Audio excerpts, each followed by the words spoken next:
तेल खिले, जीरा मिले और पेट को क्या चाहिए।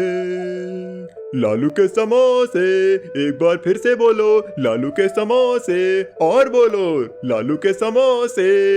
समोसे भी अगर प्यार से तले जाएं तो हर बाइट में कसम से महबूबा याद आ जाती है। अरे वाह, क्या खुशबू है। ये लालू के हाथ में सच में जादू है। क्या समोसे बनाता है यार। अब तो खाने का मन हो गया, लेकिन खाऊं कैसे? पैसे तो हैं ही नहीं। क्या करूं ऐसा? भाई समोसा नहीं है ये तो इश्क का ट्रायंगल है। बाहर से क्रंची, अंदर से फुल हॉट। लो लालू के समोसे। कालू जल्दी से लालू की दुकान पर पहुंच जाता है और बोलता है, अबे लालू भाई, समोसे की खुशबू तो आज दूर से ही मार रही है। क्या बात है, आज कोई खास मसाला डाला है क्या? अरे भाई, आज धनिया और कस्तूरी मेथी के साथ थोड़ा कातिलाना बनाया है समोसा। एक बार खाओगे तो फिर बोलोगे आल्दो आल्दो। लेकिन सुना है सामने वाले पंडित जी ने खाकर कहा कि समोसे में आज मिर्च कम थी। क्या पंडित जी ने? अरे मैंने तो हाथ से पीसी थी मिर्च। वो रोज तो कहते हैं बढ़िया है लालू। आज क्या हुआ? यही तो मैंने सुना कि सामने चौधरी की बहू ने भी कहा कि आलू ठीक से मसले नहीं थे, और एक ग्राहक ने तो खाकर ही उल्टी कर दी। अरे ये क्या कह दिए तुम? ये तो मेरा बिजनेस ही डुबा देंगे। बात फैल गई तो बंटा धार हो जाएगा। आज के जमाने में एक बात का मीम बनते देर नहीं लगती भैया। अब क्या करें भाई, तू ही कोई उपाय बता। उपाय है, लेकिन करना पड़ेगा थोड़ा इन्वेस्टमेंट। यानी एक प्लेट समोसा। बस एक प्लेट? तो देख, तू एक प्लेट समोसा मुझे दे, मैं भीड़ में जाकर ऐसे खाऊंगा जैसे जिंदगी में पहली बार खा रहा हूँ। फिर जोर जोर से तारीफ करूंगा। समझा ना लालू भाई? ठीक है भाई, तेरी बातें फिल्मी ही सही, पर दम है। लालू एक प्लेट समोसा कालू को देता है और कालू भीड़ में जाकर समोसा खाने लगता है। अरे बाप रे बाप, ऐसा समोसा तो मैंने दिल्ली में भी नहीं खाया। लालू का समोसा मतलब मिर्ची का तड़का, मसाले का बवाल। सच में इतना बढ़िया है क्या भाई? भाई खाओगे तो दिमाग झूम जाएगा, सीधे दिल बोलेगा आल दो आल दो। अरे लालू, एक प्लेट मेरे लिए भी लगा भाई, जल्दी लगा, मैं भी तो देखूं फिर कैसे दिल करता है आल दो आल दो। देखा लालू भाई, मार्केटिंग का कमाल। अब जल्दी से एक प्लेट घर के लिए भी पैक कर दो। बिल्कुल कालू भाई, मजा आ गया। लालू से एक प्लेट समोसे पैक करवाकर कालू चुपचाप वहाँ से खिसक लेता है। भगवान के नाम पर दे दो भैया।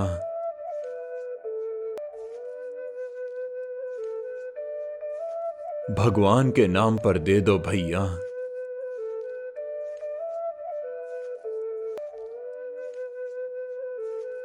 भगवान के नाम पर दे दो भैया। बहुत भूख लगी है, 2 दिन से कुछ नहीं खाया है। तो मैंने ठेका लिया है क्या तेरा? इतना हट्टा कट्टा है, कुछ काम कर और कमा, फिर जो मन करे वो खा। काम करने की ही कोशिश की थी भैया, पर किसी ने रखने से ही मना कर दिया। कहते हैं कपड़े देखो पहले। अबे कपड़े नहीं, नियत देखी जाती है। वैसे भी भीख मांगना सबसे आसान काम है ना। खड़े हो जाओ कोने में और शुरू हो जाओ, भगवान के नाम पर दे दो भैया, भगवान के नाम पर। भूख जब पेट में बसती है ना भैया, तो इज्जत और आसान काम में फर्क मिट जाता है। तो इज्जत कमाने वाला रास्ता पकड़, चल हट सामने से, औरों को भी जाना है। ठीक कहा भैया, भीख मांगना आसान है, पर रोज खुद को निगलना पड़ता है, और सबसे मुश्किल वही तो है। दुनिया में सबको कुछ ना कुछ सहना पड़ता है, तू अकेला नहीं है जो दुखी है। हाँ भैया, फर्क बस इतना है, आप दुख छुपाकर खाते हो, मैं भूख छुपाकर मुस्कुराता हूँ। तभी कालू वहाँ आता है। अबे ओ भूख के शिकार, ये समोसे तेरे लिए हैं। कालू, कहाँ था तू? देख, 2 दिन से भूखा हूँ, कोई एक पैसे की भी भीख नहीं देता मुझे, और भिखारी भीख मांग मांग कर करोड़ों कमा रहे हैं। अबे भीख मांगना भी एक कला है और मैं वो कला जानता हूँ। ट्रेनिंग ले ले मुझसे, फिर देख कैसे तू भी करोड़ों में खेलता है। पता नहीं कालू भाई, ये दुख भरे दिन कब खत्म होंगे। तेरे दुख भरे दिन का तो कुछ नहीं पता, लेकिन अगर तू अपनी ओवर एक्टिंग बंद नहीं करेगा तो ये समोसे भी खत्म हो जाएंगे। इससे अच्छा है तू जल्दी खा ले, वरना ये समोसा भी तुझसे ज्यादा समझदार निकलेगा। ठीक है कालू भाई, तुम भी मजाक उड़ा लो मेरी हालत का, लेकिन पहले समोसा तो खाने दो। अरे ओ राजन, समोसा खा, फिर देख तेरा मूड कैसे बदलता है। ये समोसा तुझे सिर्फ पेट ही नहीं दिल से भी भर देगा। चल कालू, पास वाले पेड़ के नीचे बैठकर आराम से खाते हैं, वहाँ छांव में थोड़ा सो भी लूंगा। भूख की वजह से ठीक से सो भी नहीं सका हूँ। राजन और कालू पेड़ की छांव की ओर जाने लगते हैं। जैसे ही वे रास्ते में आगे बढ़ते हैं, एक साधु उनके सामने आ जाता है। हे राजन, बहुत भूख लगी है, खुशबू तो बहुत अच्छी आ रही है। लाओ, मुझे इसका दान करके पुण्य कमा लो। अबे राजन, ये बाबा तुझे कैसे जानते हैं? तेरा नाम तक ले रहे हैं। पता नहीं कालू, मैं तो बाबा जी को पहली बार देख रहा हूँ और ये समोसा मांग रहे हैं, जबकि मैं तो 2 दिन से भूखा हूँ। क्या करूँ? पुण्य किसी और दिन कमा लेना। आज ये समोसा सबसे ज्यादा तेरे दिल के करीब है, तो आज कोई दान नहीं, बस इसे खा ले और आनंद ले।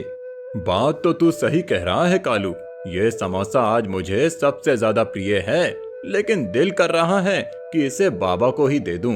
अगर वो सच में जरूरतमंद हैं, तो क्या पता उनका आशीर्वाद मुझे सही रास्ता दिखाए। दिल कर रहा है तो दिल मांगे मोर, दे दे बाबा जी को। लालू भैया जिंदाबाद, तू फिक्र मत कर, मैं फिर से तेरे लिए जुगाड़ कर लाऊंगा। तेरा भाई अभी जिंदा है। राजन थोड़ी सोचने के बाद समोसा बाबा जी को दे देता है। बाबा जी बड़े चाव से समोसा खाते हैं। समोसा खाते हुए वे राजन को देखते हैं और हल्की मुस्कान के साथ कहते हैं, हे राजन, आपका बहुत बहुत धन्यवाद। बाबा एक बात बताओ, आप इस राजन को कैसे जानते हो? और जो ये इसे नाम से पुकार रहे हो, ये सब कैसे? एक राजा को राजन नहीं कहूँ तो क्या कहूँ? क्या ये राजा? बाबा क्या मस्त जोक मारा है आपने।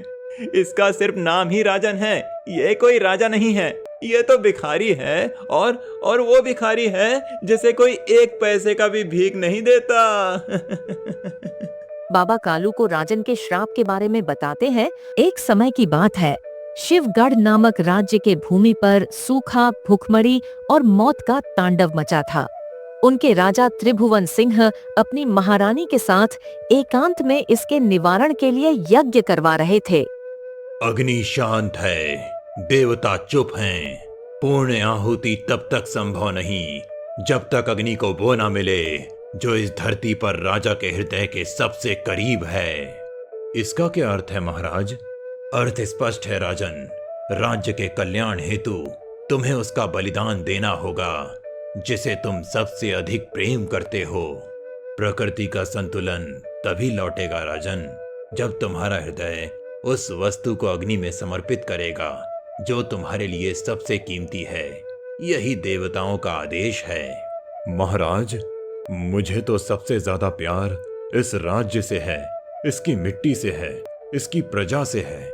यही तो मेरा परिवार है। कैसे तय करूं कि मुझे किससे ज्यादा मोह है? राजन, यही तो सत्य है। जब जीवन में सबसे कठिन क्षण आए, वही तो परीक्षा होती है। महाराज, मुझे समझ में आता है कि आप क्या महसूस कर रहे हैं, लेकिन मैं भी तो आपकी प्रजा का हिस्सा हूँ, और जैसा आप अपने राज्य से प्रेम करते हैं, वैसे ही मैं भी। आपने हमेशा हमारे लिए, हमारी सुरक्षा के लिए और कल्याण के लिए सब कुछ किया है। अब मेरी बारी है महाराज। महर्षि जी, आप यज्ञ को पूरा करें। मैं अपनी आहुति देने के लिए तैयार हूँ। महारानी, आप क्या कह रही हैं? क्या मुझे अपने ही दिल के टुकड़े को इस यज्ञ में आहुति देने के लिए तैयार करना होगा? नहीं महारानी, तुम ये नहीं कर सकती। क्या आपको मुझसे प्रेम नहीं है महाराज? तुमसे ज्यादा मैं किसी से प्रेम नहीं करता रानी, और अगर तुमने अपनी आहुति दे दी तो मैं क्या रह जाऊंगा? क्या हमारे प्रेम का इतना बड़ा मोल है कि तुम्हें खुद को इस यज्ञ में अर्पित कर देना पड़े? राजन, समय बहुत सीमित है। शुभ मुहूर्त निकला जा रहा है। यदि ये यज्ञ इस बेला में पूर्ण नहीं हुआ तो इसके फल अप्राप्त रह जाएंगे। क्या ये बलिदान देना सच में आवश्यक है महर्षि जी? क्योंकि मुझसे नहीं होगा। नहीं ऋषि जी, मैं ये नहीं कर सकता। राजन, आपको निर्णय लेना ही होगा, और वो भी शीघ्र, क्योंकि ये यज्ञ पुण्य तभी होगा जब अग्नि को वो समर्पित किया जाएगा जिसे आप अपने हृदय से सबसे अधिक चाहते हैं, और वो समर्पण इसी शुभ मुहूर्त में होना आवश्यक है। राजा सोच में पड़ जाता है और तभी रानी उठती है और अपने आप को अग्नि में समर्पित कर देती है। नहीं महारानी, नहीं, ये क्या कर दिया आपने? लेकिन फिर अचानक अग्नि बुझ गई। घोर अनर्थ राजन, घोर अनर्थ। ये बहुत बड़ा छल हुआ है अग्निदेव के साथ। राजन, मैंने पहले ही आपको सूचित किया था कि आपको अपने सबसे प्रिय का बलिदान देना होगा। अब विनाश होना तय है राजन। रहम महर्षि जी, रहम। यह तुम्हारी परीक्षा की घड़ी थी राजन, जिसमें तुम हार गए हो, क्योंकि तुम्हें सबसे ज्यादा प्रेम अपने राजपद से था, ना कि अपनी प्रजा और अपनी रानी से। अगर तुम इस अग्नि को साक्षी मानकर अपना राजपद का त्याग कर देते और उसकी आहुति दे देते तो किसी को आहुति नहीं देनी पड़ती। लेकिन तुम्हारे इस लालच और राजपद के लोभ में तुमने क्या कर दिया राजन? अब इस राज्य का विनाश होना तय है। महर्षि जी, मैंने जो किया वो सच में भूल थी। अब जब सारा राज्य खत्म होते हुए देख रहा हूं तो मुझे समझ में आ रहा है कि मेरी गलतियों ने सिर्फ राज्य को नहीं, मुझे भी नष्ट कर दिया है। कृपया मुझे एक मौका दे महर्षि जी। क्या मुझे किसी तरह से इस पाप का प्रायश्चित करने का अवसर मिल सकता है? अब तुम्हारी कोई मदद नहीं कर सकता राजन। तुम्हारा ये पाप, ये अहंकार तुम्हारे हर जन्म में रहेगा। तुम कोई भी जन्म ले लो, सुख शांति का स्वाद कभी नहीं चख सकोगे जब तक तुम इस श्राप का निवारण नहीं कर लेते। और बताते हैं कि कैसे राजन अब तक उस श्राप को भोग रहा था। वे कहते हैं कि आज अपने दिल की सबसे प्यारी चीज समोसा दान करके राजन ने उस श्राप से मुक्ति पा ली है। अब उसका जीवन एक नए रास्ते पर चलेगा, जहां उसे दुख और भुखमरी से बाहर आने का अवसर मिलेगा।